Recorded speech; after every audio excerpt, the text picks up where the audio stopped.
आ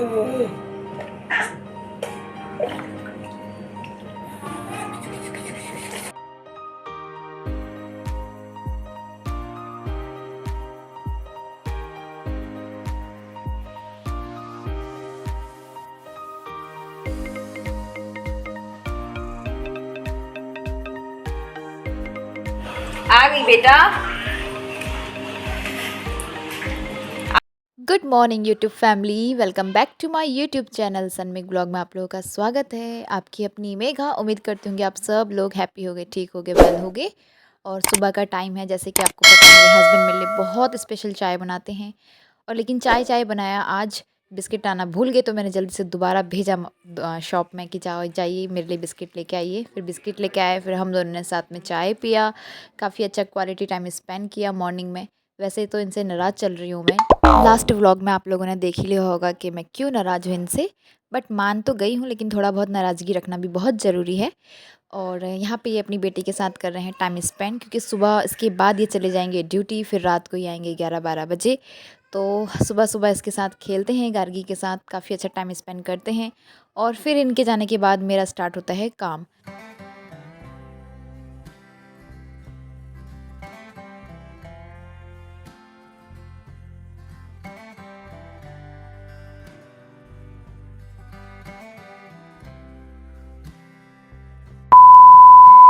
almost मेरे सारे काम डन हो गए हैं, क्योंकि सुबह झाड़ू पोछा किया तो हस्बैंड पूजा करके गए ड्यूटी। सो इसलिए सारे काम मेरे हो ही गए हैं। बस ब्रेकफास्ट बनाना है, जो मैं बनाने जा रही हूँ आलू पराठा। आलू उबालने रखे हैं और गार्गी देख रही है फ़ैन को देख के एंजॉय कर रही है, खेल रही है। सो चारों ओर मैंने तकिया लगाई है और गार्गी डायपर फ्री है। अब गार्गी को सीधे रात में 12-1 बजे ही डायपर पहनाऊँगी। और आज सबसे बड़ा काम ये करना है, गार्गी को नहलाना है, जो मेरी बहुत बड़ी रिस्पॉन्सिबिलिटी है। यहाँ पे रुको और मैं आपके लिए गर्म पानी लेके आती हूँ, ठीक है? आज आप नहीं करोगे, ठीक है? तकिया लगा रखिए, बस 1 मिनट में आए गर्म पानी लेके, तब तक आप खेलो। अगर पड़ोसी अच्छे हो ना, तो काम में बहुत हाथ बढ़ जाता है। अकेले रहने वाली मम्मी के लिए, जिनका अभी बच्चा हुआ है, और अड़ोसी पड़ोसी साथ देते हों। मेरी पड़ोसन ने बोला गर्म पानी मेरे पास है, तो तुम गार्गी को मेरे गर्म पानी से नहला दो, वरना मुझे गर्म पानी करना पड़ता तो और ज़्यादा टाइम लगता। आ गई बेटा, आपके लिए गर्म पानी लाया हूँ। रो रही है। आ गई, आ गई। फाइनली कल शाम से हमारे वहाँ पर पानी आ गया है, जो मेरी बहुत बड़ी बड़ी खुशी है। पानी आना, एक हाउसवाइफ समझ सकती है कि अगर घर में पानी ना हो, बर्तन धोना, काम करना कितना मुश्किल हो जाता है। सो ये टप है बहुत बड़ा, जिसमें मैं गार्गी को अब बैठा के नहलाती हूँ। और मैं क्यों बोल रही थी कि गार्गी को नहलाना बहुत बड़ी रिस्पॉन्सिबिलिटी, बहुत बड़ी जिम्मेदारी है भाई, क्योंकि गार्गी अब इतना एक्टिव हो रखी है। अभी अपनी उंगलियाँ चूस रही है। गार्गी अब इतना एक्टिव हो गई है कि वो छल-बल बहुत करती है, तो उसके नहलाने के लिए मुझे बहुत बड़ी चीज़ चाहिए होती है, इसलिए मैं टब रखती हूँ। और यहाँ पर आ गया है गर्म पानी, साथ ही साथ पोछे का कपड़ा भी रखूँगी, क्योंकि अगर पानी फैल गया तो जल्दी से पोंछ लूँ। और मैं कमरे के अंदर ही नहलाती हूँ। वॉशरूम मेरा, जैसे कि आप लोगों को पता है, छत में है, तो दिक्कत होती है वहाँ पे ले जाना भी। गार्गी छोटी है, मैं तो रूम के अंदर नहलाती हूँ, फिर दोबारा उस जगह पे पोछा कर देती हूँ।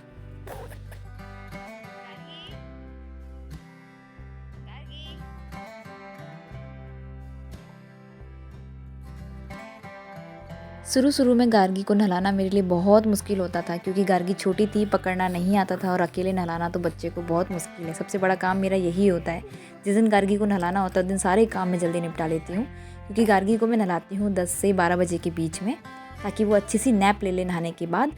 और मैं पानी, गर्म पानी में हल्का सा डेटॉल डालती हूँ। उसके बाद जॉनसन्स बेबी साबुन से ही गार्गी को पूरा नहलाती हूँ, कोई शैम्पू यूज़ नहीं करती, क्योंकि बच्चे के लिए यही साबुन, शैम्पू सब कुछ है। सो गार्गी को नहलाने का टाइम हो रहा है, और देखना गार्गी को मैं कैसे नहलाती हूँ। पहले तो गार्गी बहुत रोती थी, और अच्छा था कि ठंड का टाइम था, तो मुझे ज़्यादा नहलाना नहीं पड़ता था, वरना मुझे बहुत दिक्कत होती थी गार्गी को नहलाने में। और 15 दिन में एक बार, 10 दिन में एक बार नहलाती थी ठंड में, लेकिन अब गर्मियों में मुझे हर दूसरे दिन नहलाना पड़ेगा, तो मैं ऐसे ही नहलाऊँगी। जितना गार्गी बड़ी होती रहेगी तो टप हटा के ज़मीन में बैठा के नहलाऊँगी, और अभी थोड़ा छोटी है तो टप में बैठाती हूँ। और गार्गी खुद ब खुद भी सपोर्ट लेती है, आप आगे देखते रहना।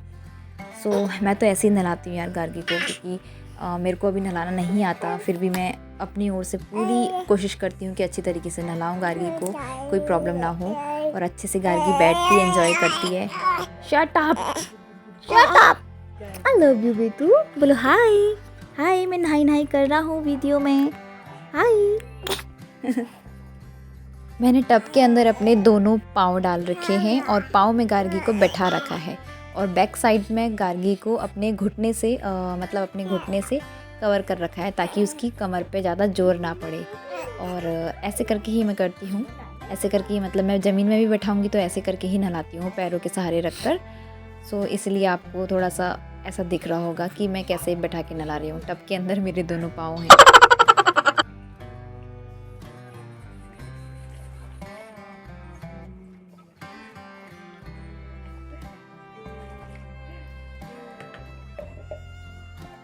पहले मैं गार्गी की बॉडी को अच्छी तरीके से क्लीन कर देती हूँ, पैरों को और हाथ को, गले को, सब जगह को क्लीन करके धो लेती हूँ। उसके बाद लास्ट में सर को इस तरीके से धोती हूँ और सर धोने के लिए गार्गी को पूरा बैलेंस अपनी बॉडी में कर लेती हूँ और जहाँ को पानी गिरेगा नीचे को करती हूँ, मतलब नीचे की साइड को पानी गिराती हूँ ताकि आँखों में और कान में पानी ना जाए।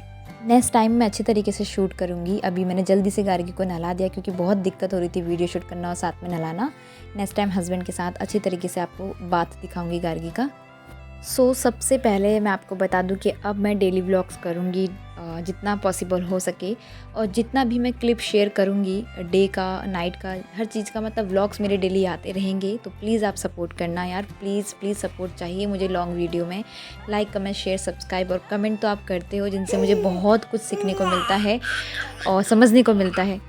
फ़िलहाल हम लोग सो गए थे गार्गी और मैं, अभी उठे हैं और अभी टाइम देखा तो 3 बज गया है, मतलब 3 साढ़े 3 हो गया है। अब मैं बनाने जा रही हूँ पराठा अपने लिए क्योंकि सुबह मैंने आलू उबाले थे और गार्गी को नहलाने लग गई, काम करने लगी, तो इसलिए कुछ बना ही नहीं पाई। ब्रेकफास्ट भी मैंने आज नीचे दीदी के पास किया था, जो नीचे रहती है उनके पास किया, तो ब्रेकफास्ट हैवी हो गया, तो इसलिए लंच की ज़रूरत ही नहीं पड़ी। फिर दूध वगैरह लेती हूँ।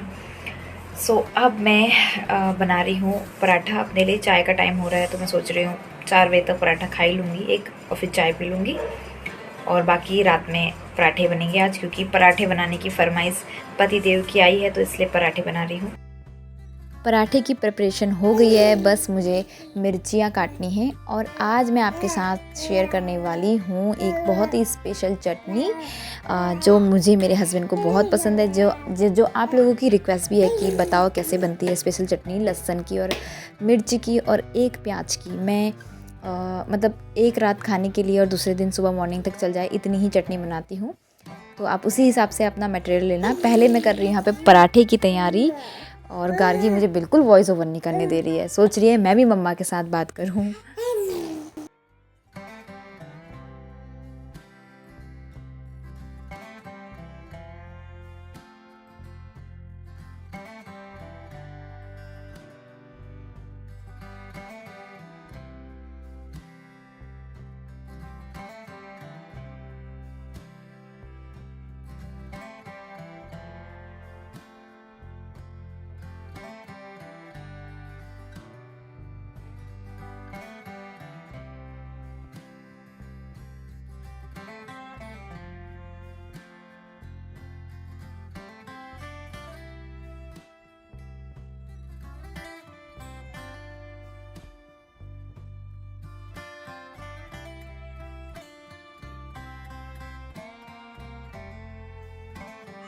पराठे के लिए आटा गूंद लिया है और मसाला भी रेडी है।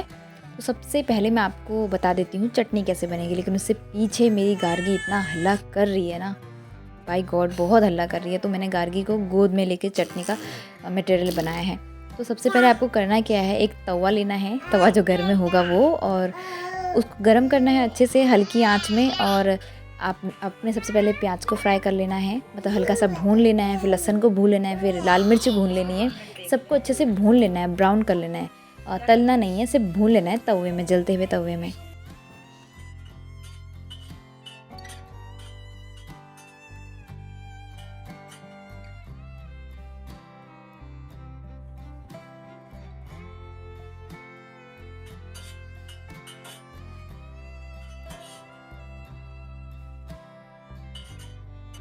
अच्छे से भून लेने के बाद ये कुछ इस तरीके के हो जाएंगे, सब सुनहरे सुनहरे। और साथ में लहसुन को तो काफ़ी अच्छे तरीके से भूनना है, क्योंकि लहसुन का जो कच्चापन की स्मेल होती है ना, वो सब हट जाएगी अगर आप अच्छी तरीके से भून लेंगे।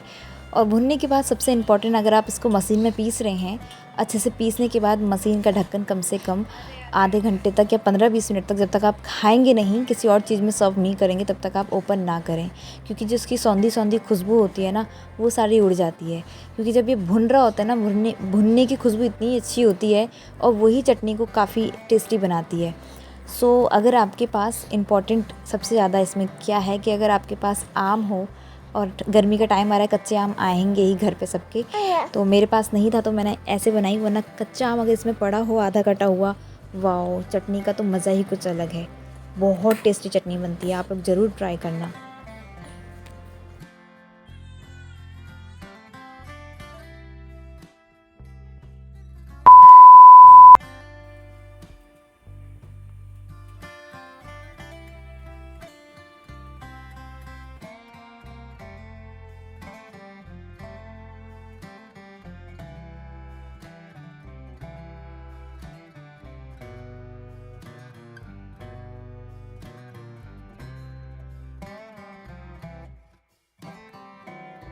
2 पराठे बनाने पड़ेंगे करके एक बड़ा सा पराठा बनाया है और उसमें घी लगा रही हूँ। साथ में मेरी चाय रेडी है, चाय के साथ भी रेडी है मेरी चटनी, बहुत स्पेशल चटनी, वाओ, बहुत टेस्टी होती है। मैं तो इसको हर दूसरे तीसरे दिन बनाती रहती हूँ। क्यों बनाती हूँ? क्योंकि जो इसकी सौंधी सौंधी खुशबू है और ये एकदम भुना हुआ सा लगता है, चूल्हे में बनी है ना, तो बहुत मज़ा आता है। काश इसमें एक आम का टुकड़ा पड़ा होता तो और टेस्टी होती।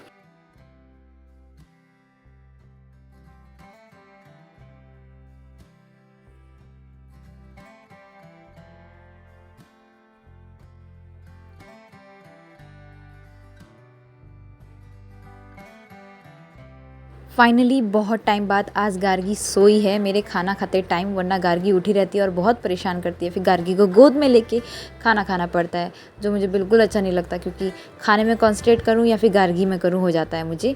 सो गार्गी सोई हुई है और अब मैं शाम के समय ज़्यादातर बिस्तर नीचे लगा के आराम से बैठते हैं दोनों माँ बेटी। और यहाँ पे मेरा रेडी है स्पेशल सा इवनिंग स्नैक बोलो या फिर खाना बोलो, कुछ भी बोलो, लेकिन क्या है ना कि मैं ब्रेस्ट फीडिंग मॉम हूँ, तो इस चक्कर से मुझे भूख लगती रहती है। तो मैं किचन में जाती हूँ, मुझे कुछ भी मिलता है मैं बना के खा लेती हूँ। अब मैंने अपनी हैबिट ऐसी कर ली है कि मुझे कुछ भी मिल जाए और बनाना है, खाना है, चाहे फ्रीज़ में मिले या कहीं पर भी, किचन में जल्दी से फटाफट बना के खा लो, अपनी भूख को मिटा दो। अकेले हूँ, अकेले टाइम स्पेंड करना बहुत मुश्किल होता है, और ऐसी चीज़ें करके मेरा अच्छे से मन लग जाता है घर पे और काफ़ी अच्छा लगता है। होप सो आपको ये व्लॉग काफ़ी अच्छा लगा होगा, काफ़ी इंटरेस्टिंग लगा होगा। और कमेंट करते रहना, जैसे आप प्यारे से कमेंट करते हैं, लाइक कर देना और वीडियो शेयर भी करना, और मुझे सपोर्ट कीजिए यार, मुझे बहुत ज़्यादा नीड है आप लोगों की सपोर्ट की। सो फिर मिलती हूँ नई वीडियो नए व्लॉग में, तब तक के लिए bye bye, take care. Hope आप सब लोग अच्छे हों। और अगर चटनी आपने घर पे बनाई, ट्राई किया और आपको पसंद आई, तो कमेंट करके मुझे ज़रूर बताना कि दीदी सच में चटनी बहुत टेस्टी थी, बहुत टेस्टी थी करके। ठीक है, बाय बाय।